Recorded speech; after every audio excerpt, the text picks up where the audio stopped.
of those obnoxious millennial multi-hyphenates because we were told we could do anything. We were like, great, I'm gonna. I am an actor. I went to a lot of actor training and have spent a lot of my life acting and teaching acting. I'm a teacher. I love that you're a speech pathologist. I spend a lot of time encouraging people to release their jaw, breathe, stretch, swallow, be gentle with themselves. And that's something that's been really useful and important to me out here in LA, especially. We moved to LA about 7 years ago, 8 years ago. And I also am a really passionate medical advocate, patient advocate, because of the children that I was given and the journey that I've been on.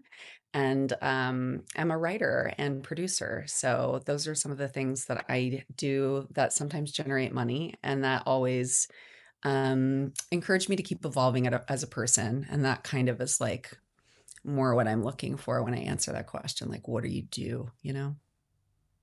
Yeah, I love that you brought up being a millennial because I feel like that essence is so like because I have a really hard time when people ask me the question that I just asked you, to introduce myself.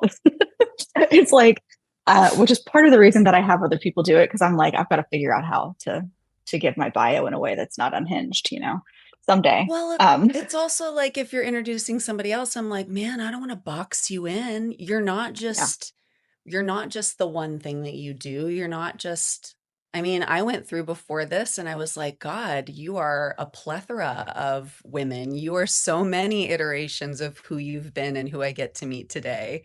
And I think that's just really like not lost on our generation. And Yeah. it makes us also, like we're also, I think, very comfortable with neurodivergence, especially in Yes. this conversation. And so Hmm. I don't know. It doesn't bother me when people are like, I don't have one box. I'm like, oh, great. Which boxes do Yeah. you like? Like, how Yeah. many are there? Neat.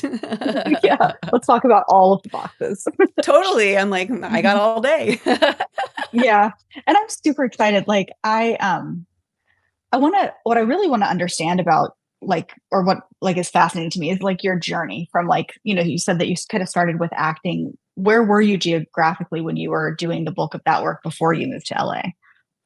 Well, I mean, what is really, I think, probably it's not unique to me because people grow up everywhere and are drawn to acting, but I grew up in the middle of the country. I grew up in Oklahoma and I knew I wanted to act from a really early age.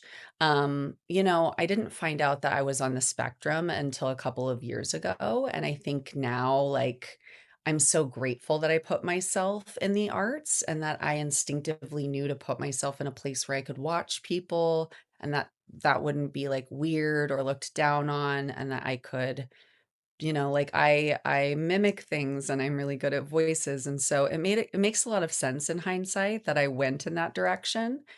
But I think something unique that I got to experience in the 8th grade, they shut down the drama program at one of the local middle schools. And my friends and I, or that's the way I remember it, probably it was just me, were enraged by this. And so we, or maybe mostly me, started a drama program and went over there every day for like 8 weeks and did like a Dr. Seuss made devised theater thing. And it was like my first time teaching and leading theater. And I had been doing theater my whole life, but I think that really shifted kind of like how I wanted to also be teaching theater and how, I think for me, I've had a lot of teaching has been a thread, but it hasn't necessarily been a constant. There have been times where I've taken that hat off and like, um, I think that's important. I think that's also important, like with any artistry. I think like we hear a lot that like even with writing, you have to write every day. You have to read every day. With stand up, when I was doing stand up, oh, how many mics are you going to every day? How many mics have you built? How many more are you going to go to tonight? Bitch, are you fucking kidding? Like, what sort of male centric toxic metrics are we fucking hustling our dicks off to prove Yeah. something with? Like, what?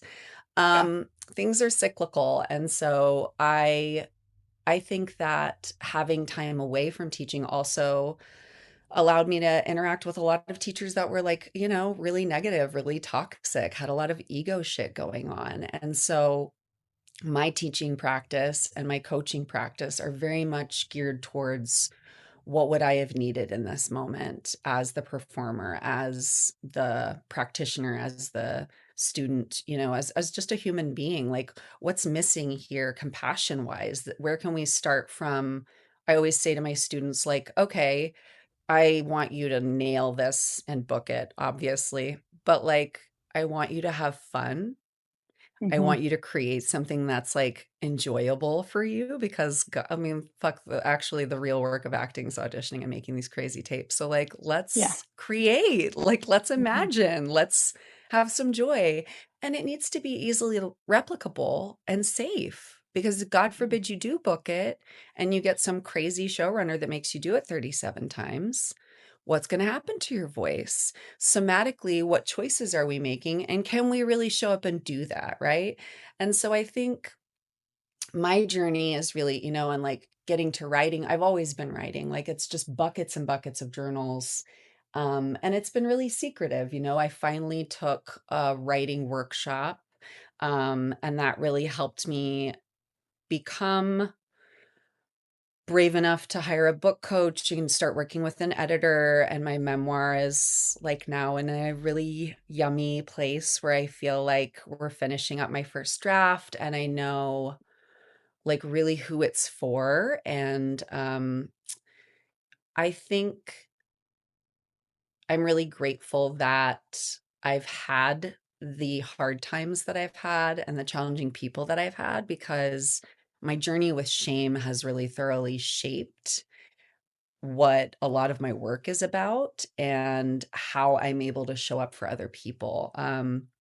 And so I would kind of say that like that's kind of like the thread that has kind of like carved me out and brought me as this person that you see today. It really resonates with me, like so much of it, but definitely just like kind of going into like the person like experience of art. I when I was an early writer, actually I didn't even consider myself a writer. I was like going to be a teacher, like a school teacher. Um, Hmm. but my friend handed me Lydia Yuknevich's story that became The Chronology of Water, and I like realized that you can make things that are about people and real like embodied experiences. And I just spent I was like raising also medically fragile child and like going all over the country trying to figure out what to do about that in my early 20s. But I like found my way to Lydia because I was just like, I know she's the only person out there who's not saying like, write like an Iowa Yeah. person, or, this commercialized thing that is fine, but isn't, there's no heart in it, really. Also, it's the same as masking. It's the same as any other Yeah. ungenuine thing that is only going to lead you to somewhere else that's not you. That's Hmm. great if that's fucking authentic and that gets the book out of you or the work out of you that you're supposed to Yeah. bring into this world. Go off, king, go off, queen, go off, whoever you are, get that shit. That does not give me an artistic boner. Lydia Yuknevich, on the other hand, reading that book was like burning my skin off while I listened Yeah. to an audiobook version and I was like, this is all I want. This is what I want my book to feel like. I Yeah. want my book to feel like a combination of that. And I'm glad my mom died. Yes. Yes. That's so valid. I hope I don't that's in your know. like proposal. Right? That's a good comp. Yes. I'm like, I've got all these crazy comps and I'm like, somebody's going to love this. And whoever Hmm. does is going to get it. But, I mean, and it's getting to meet other writers and women like you and people who live at the intersection of rage and honesty and who are dancing with their authenticity and who are unafraid to, I mean, I think that's why I'm guessing you asked me here today, like, Hmm. Yeah. because when you are open about the realities of how hard it is and the joys when things work out and how it is all impacted by the choices everyone makes, Hmm. it really helps to kind of like I don't know, like, I think that that's one of the most beautiful things about the internet and social media. I think Yes. that that's like, right? Like, that's what does make it ultimately an uplifting tool. That's the only reason I'm still there is because I do still learn so much, Hmm. right? Yeah. Like, especially, being afflicted with non-melanation as I am, like, I need spaces where I can go and learn from without interfering or taxing mentally brown people and black people. Where all have we gone wrong? What is the history? What are Hmm. the things we're doing now that are hurting? What is your take on these things that I'm hearing one thing about, right? And Hmm. I just think there are so many ways in which it can be a tool for good. And it sounds like you and I both have like really personal ways in which it's helped our children. Yeah. So like you can't come at me about that shit.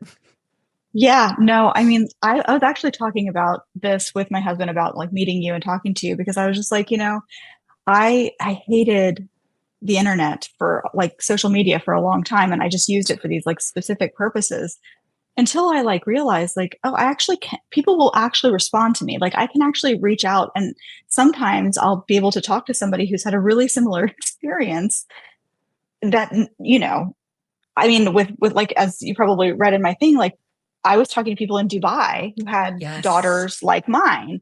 And, it's like, okay, I never would have found them without that. I never would have found you without, I mean, the fact that you put your story or a story with Dick Bunny and then like, are posting about your personal story on the internet. It's just like, oh, like everything becomes so much more lush and available and resonant because we're adding our real lives to it. And it doesn't feel like commodification to me. It doesn't feel bad. In a world where I am expected to give a shit if a celebrity is French kissing somebody at a basketball game that I don't give a fuck about, in a world where I am expected to care about, like if that matters, why, right? Like, and I do, like, I will get invested in actors that I care about, and I have watched actors that I care about become successful actors, and I still care about them as people. Like, we are all people. And I agree with you. That is what's spooky to me about AI or the idea of people only being famous or brands. It's like, that's disgusting.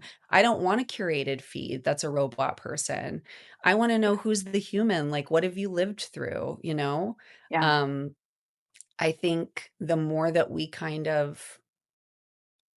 more humanity that's in somebody, the more we lean in, right? The more we go, oh, wow. You know, um, Even little things like when we were making Dick Bunny, you know, we were joking, it was COVID, and I was like, "Oh, I wish I could go get some Botox." And I don't get lots of Botox. It was mostly a joke, but it's also one of those things where like once you can't do it, you really want to do it. You get like Hmm. obsessed with the idea of doing it. You're like, "I would do Yeah. it all the time now. Oh God, I'm a Hmm. troll." You know, um, and Katie, our beloved director and executive producer was like, "You're not allowed to do that until we finish filming." And I was just so glad, right? Like, Hmm. yes, Hmm. right? We don't want to keep making anyone feel like we see so much Mar-a-Lago face and Frozen face and since that one conversation, I haven't gotten Botox and I'm loving watching, it's made me so aware of what a privilege it is to age and like what a catty Hmm. kind of like I don't know, naive, weird thing, like fixating thing it is well, I was doing in that moment. Hmm. Yeah, and I really want to talk. So, what made you decide to create this? I mean, Dick Bunny is such a cool thing because it's like one, it's just available for free. Like you can just watch the whole thing, and it's won a bunch of awards, right? Like, Yes, tell me yes, about this. How did actually. this come to be? Yeah. Susie Mendoza and I knew each other from a little sketch group and decided that we kind of had a similar darkness and weirdness in us that was darker and weirder than some of the other people. And so we wanted to kind of make something that kind of really kind of spoke more to our experience of motherhood and how kind of like a lot there's a lot of bullshit in it, and there are a lot of moments where you're like, does this fucking matter? What are we doing? And so we sat down and brainstormed about kind of, she had seen some of my stand up and she was like, would you want to do a show like where you're the lead, and would that be fun for you? Would you be willing to do something dark and weird? And I was like, bitch, that's my dream. Like, Mhm. please don't make me do one of these like, I'm pretty all the time and like everything goes Mhm. well for me. Like, I literally, I don't know, that's, I have a really hard time relating to that kind of shiny happy bullshit. Mhm. And so we sat down and we talked about all the things that made us nuts about being moms, about some of it's about being LA moms, but really it's just about like these trends that masquerade as really important, life things that your baby has to do, or like things that you need to participate in. I mean, I think any mom that you talk to now is like, when is there going to be another spirit week, and how many are there now? Like, I feel like there used to be one and now there are five a year, and there are all these new days, and there's the 100th day of school. Like, it's never ending. And so we built the show. We approached Katie Lock O'Brien to direct it, and she said yes. And I think Katie is honestly just a complete genius. She's one of the nicest people you'll ever meet. And so we had this just like incredible team of women, and we kept collecting women. Like, Katie brought in a female DP that is just an eye candy genius. She knows how to tie everything together. She's sensitive. I mean, and this was for me, the first time that I was lead on a set. It was really fast, so when I watch it, I'm mean to myself and a perfectionist. I'm like, I wish I'd had more takes. Oh, I wish I'd done this. Oh, I wish I'd, uh, Mhm. but it was such an incredible experience. We shot most of it here in my house. You can see some of the things behind me from the show. Um, and some at Katie's house, and some one of the unhinged episode at a local business. And it was just like an incredible experience bringing, we tried to hire as many moms as possible. We That was just something we were like, let's see how many actual moms we can get in. And then we also just had like so many awesome people. There are incredible comedians. I got to work with Betsy Sidaro and Kate McCucci of Garfunkel and Oates, which is Yeah. like, So I'm a cool. nerd, so I was geeked. We got Drew Droege to play the bunny, and I was the one that was like, "Do you think Drew Droege would do it? Like, do you think maybe?" Because I was a big nerd that was like, during our darkest year, actually, you'll appreciate this, in Pittsburgh, like we had Nev, and there was a period for us after the NICU, when you come home with the diagnosis and you have a baby and everyone is excited you have a baby, but it's also like you kind of have a time bomb, and it's very, very dark and weird, and it's sad when it's supposed to be happy, and it's horrible. And one of the only things that made me happy were these weird Drew Droege videos where he pretends to be Chloe Sevigny. There are like tons of them. What? That sounds great. Girl, you are going to have the time of your fucking life. There are tons of them, and they're completely like, they're unhinged, they're diabolical, they're delicious. And so we would watch them, and I knew the theme song and I would sing it. And so I wrote him this love letter, and he agreed to come on and do it. And he's since become a dear friend. And, like, he's gone on to do off Broadway and have his show produced off Broadway, and another one right now off Broadway. He just did a movie with RuPaul. Um, so it's just been a really incredible bringing together. It did go to a bunch of film festivals. It went to the Austin Film Festival. It Yeah. won Best Series at Series Fest and Best Individual Performance. Like, Amazing. I know. Congratulations. So cool. Random, amazing, Hmm. fabulous. Yeah. We've won other things that are completely escaping me now because I was just forced to talk about a success that I had, and my brain is like blah. I hear you. I hear you. Have to That's so practice cool. that. Have to practice that. Okay, good. It's It is hard. It's cool. hard. It's hard, and it's also it's yeah, it's so much easier to talk about the amazing things that everybody else did in the series. But the Hmm. reality is like we shot the whole thing here. I had to move my family out to a hotel a couple times so that we could Hmm. shoot.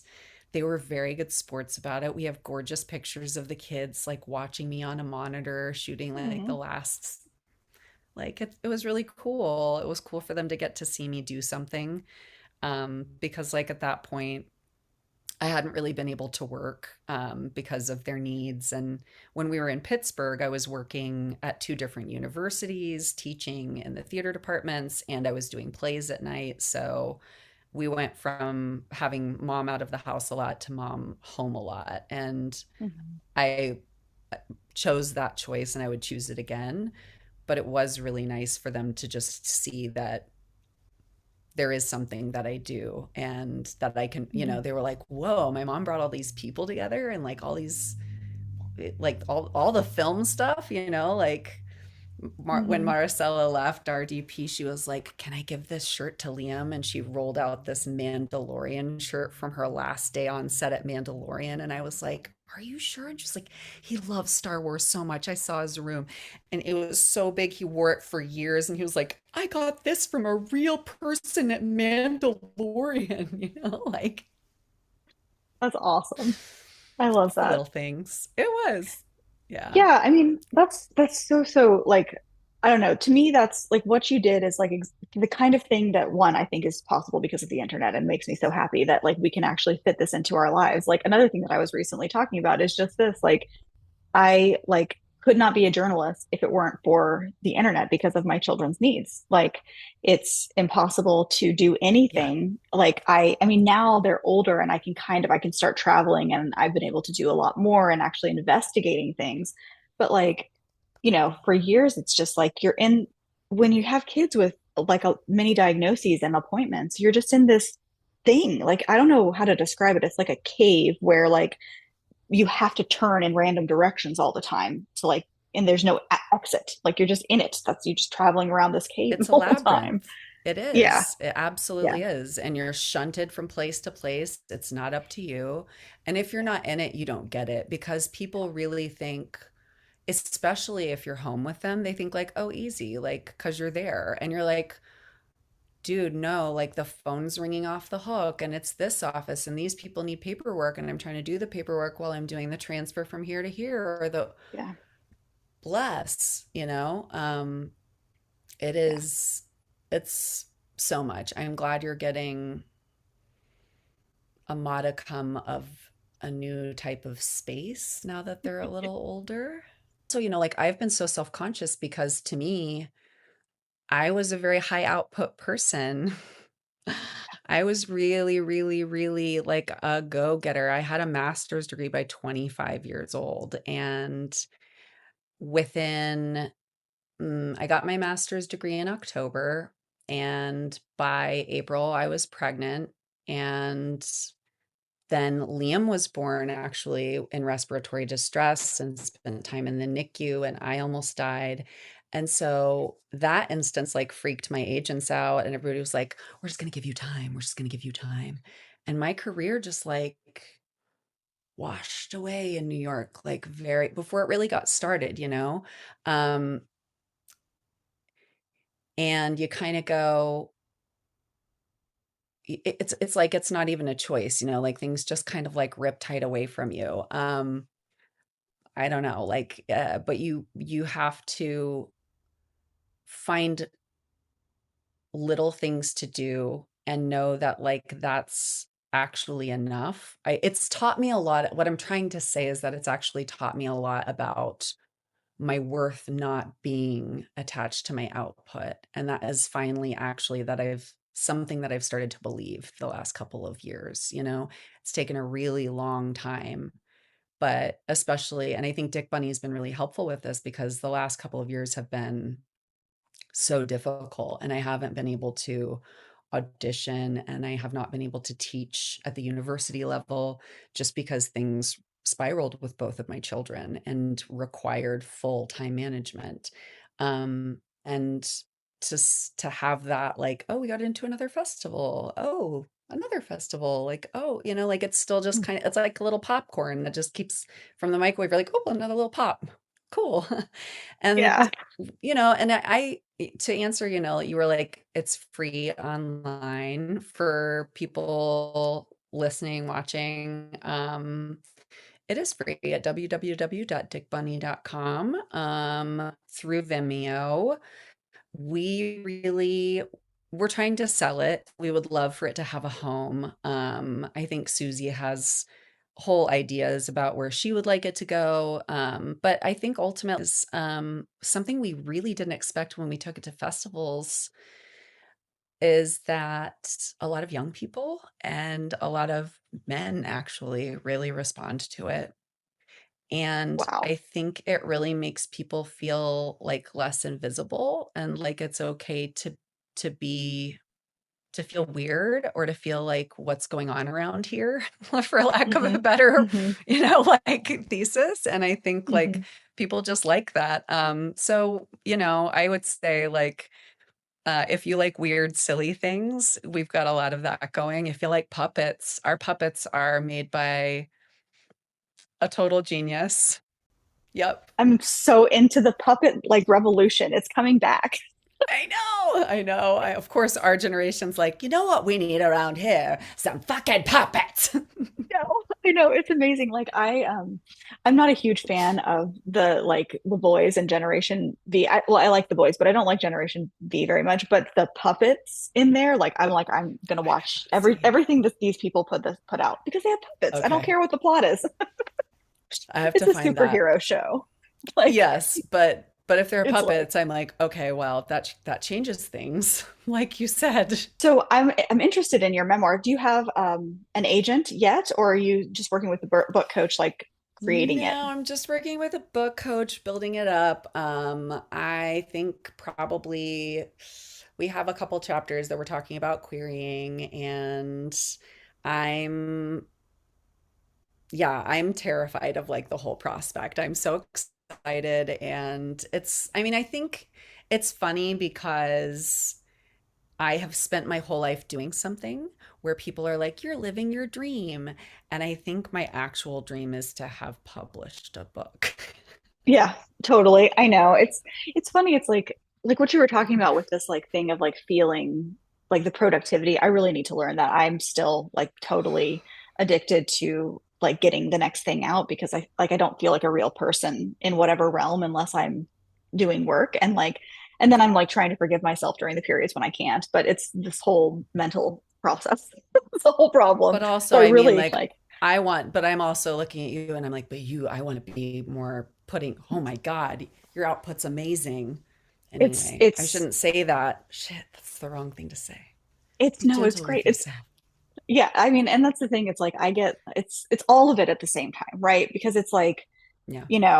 I have this group of journalists and we meet every week, and it's like we really should focus on a few articles this year, just a few. We only need a couple a year. We've already established ourselves, and then we're like, oh, but I could pitch this idea to this person, and then we just like jump right back in. It's like so hard to like have boundaries with yourself when it's creative and fun. I think that's the thing. Yes. It's Well, and when things keep happening and you have feelings about it, yeah. I mean, how are you supposed to back off, especially now. Yeah, no, totally. It's like, Good and luck. because of the focus, like the way we've been forced to like tamp down, I think with my kids, it's like I never felt resentful that I couldn't do what I probably would have wanted to do. I didn't even think about my wants, honestly. And it's not like I was like some martyr. I was just like sucked into that They labyrinth go that you were talking away. It's about. so Yeah, wild. it's gone. It's like people Yep. will be like, "What do you want to do today?" And I'm like, "I don't know." Like Want? Who's that? yeah, well, yeah, what needs to be done right now. So I think that when you're Hmm. not in that space, it's like, oh, I'm free to want things. Like now I want everything. So it just becomes this flood. But when it comes to your book, My book is it's a memoir and it's about my experience of raising my children and the struggle of accessing care, particularly mental health care for my older child, which has been truly a 10-year struggle. We are on the back end right now and like it's developing and sensitive, so I won't kind of say everything, but I'm finally at a place where I feel so grateful that I can give a little bit of resolution with what will be the end of the book. I can say that like it will speak to my experience parenting both of my kids. My daughter has a genetic syndrome called Prader-Willi syndrome. Prader-Willi syndrome impacts the 15th chromosome, and the kind of leading syndrome or a symptom that people are familiar with or may have heard of is that it's the kind of syndrome where people don't feel full ever. And so the danger there is that they will become food seeking. They can go digging through the trash for food. But really, it causes just like a constant low grade anxiety. When am I going to eat again? And if they're with unsafe people, or which, like, what does that mean? But somebody who doesn't know their food boundaries, they can eat to a point of death. So it's been a really interesting journey parenting her and trying to find the right care. And we've been through a lot trying to find the right school environment. And I'm sure you know a lot about IEPs and least restrictive environments. And, um, for those in the audience that don't, God bless you. But I will say an individualized education plan is something that kids with higher needs or disabilities get in the schools. And the objective for them is to provide the least restrictive environment. And that sounds wonderful. And sometimes it can be really tricky. And that's been the case with my daughter because she actually needs a highly restrictive environment in order to yeah. feel safe and Hmm. perform confidently. And so it took a lot of failures on the level at the school district, which impacted her really negatively and necessitated a 7-month hospital stay away from her home. And finally, after that point, when she came back, the school district acknowledged that they could not provide a free and accessible public education for her. And we were able to locate the one school in the country that does teach children with Prader-Willi and provides a food safe environment and residential setting. So she has just transitioned. She's living there now. She moved in and has a room. It was a really, really big and actually very sudden shift.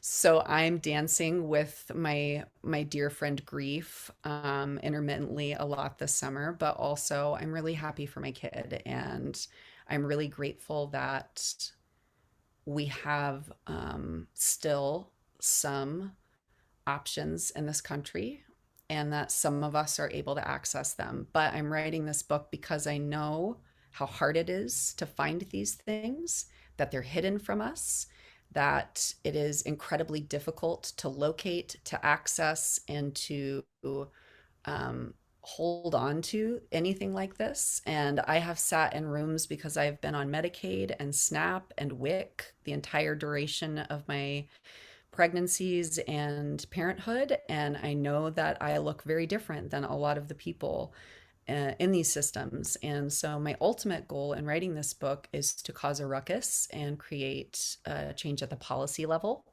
I would like to take my advocacy work with a lot of the people that I've met along the way and make sure that there are easier routes to getting assessments and medications for children. I understand that we don't want all children medicated, but children that need medication should have access to that medication. That is why we have the science to prove that it exists. And I Yeah. will go to my deathbed banging that fucking drum because If a child needs an antipsychotic, a child needs an antipsychotic, full fucking stop. Amazing. I'm so excited and I want to read your book. Um, I would happy to like be a reader if you ever need one at any stage. I will Um, absolutely be calling you soon. yeah, definitely into that. I love that. I so like I'm so into this. A lot of my book is about the same thing with regards to medication and like it just being like this life-saving thing, but from a really different angle. But like my youngest kid has pretty severe mental health issues, and this I've just been, I have Margot who's got her, genetic diagnosis, and then my son Francis has like, I mean, was suicidal at the age of Mhm. 7. And he's on an antipsychotic. And I've been Yeah. stunned that I work in special education, been in special education for 10 years, and I'm super on your side with like I'm the person in meetings being like, no, this kid, like, who gives a shit about LRE? Like this, we need to like meet this kid's fucking needs. Like this is insane. You can't just Meet put a kid their with, needs. yeah, like it's stunning. Inclusion is so problematic in the way that it's done in this country. I mean, it's just like it's such a stupid, fucked up mess. And like anybody who might hear this, I doubt they ever will, who has ever worked with me will already know like I'm a it's crazy because I'm on both sides of it. So I'm like I'm just like, you know, it's Obviously. nuts. Yeah.